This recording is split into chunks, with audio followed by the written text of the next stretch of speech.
All right, it is June 20th. I was just leaving.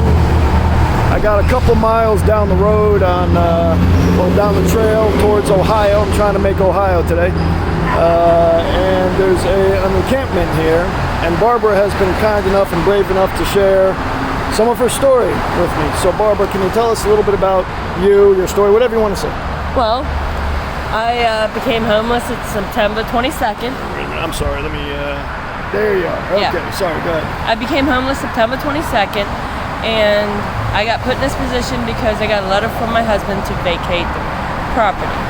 I am also working with CYF to try to get my kids.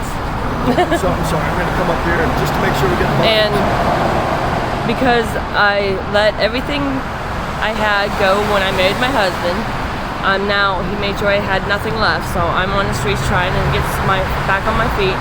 I'm disabled, so it's been rough.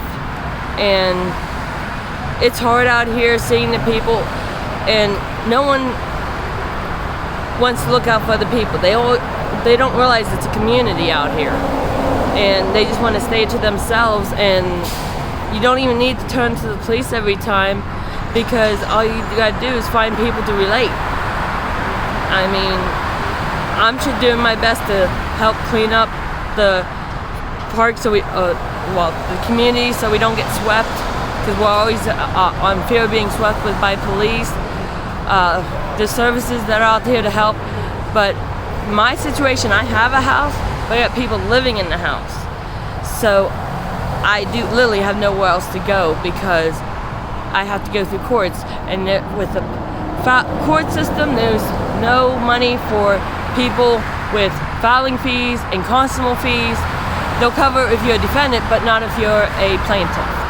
So it's sort of like squatting, but with no help. So let me make sure I heard you right. So you said basically your husband told you had to vacate. Yes, on the vacate note, he found someone else. And when did that happen exactly? The day after the woman contacted me. And this was, I'm sorry, well, she contacted me September 21st. He told me to vacate September 22nd. So last September, and you've been on the streets ever since? Yes. Have you ever tried a shelter? I was in 2nd Avenue shelter, but with the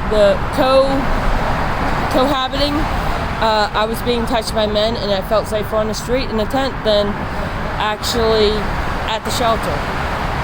Got you. I've heard that before. So I'm sorry to hear that, Barbara. Can you tell me, so you said community. Do you feel like you've got some community here, that people are kind of helping each other out? Yes. At this location, we do have people that help each other out, look out for each other's belongings, and trying to be a community with like neighborhood watch and clean up and just trying to get by day, because right now we're starting from scratch with nothing, with no support, or the supports that can't help us the way we need. Let me ask you, for people who don't understand what's happening in this kind of America, where people are struggling the way you folks are struggling, what would you say to them? Like people that may not be aware that this even exists here under this bridge. Well, I know for a fact that one wrong choice in your life can turn into a landmine and explode, and you lose everything, and then you have to fight to get everything back. Because I used to work 5 jobs to keep ends meet and to support because I was a single mom at the time, and I raised my kids, and when I reached out for help, I ended up being wrong.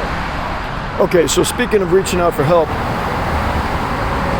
what would help you now, do you think? Is there anything that would help you?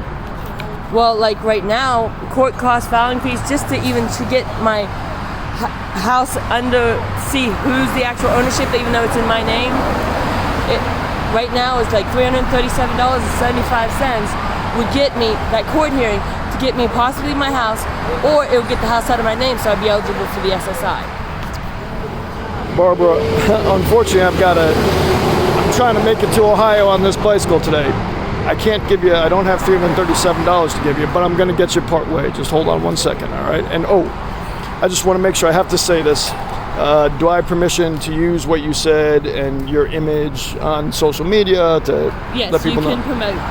Okay. I give my permission to promote for the homeless communities out here, the homeless people that think they have nowhere to turn. If you find the right people, there are people that are willing to help. Thank you very much. Hold on, don't go anywhere. I'm gonna give you a little bit of help today.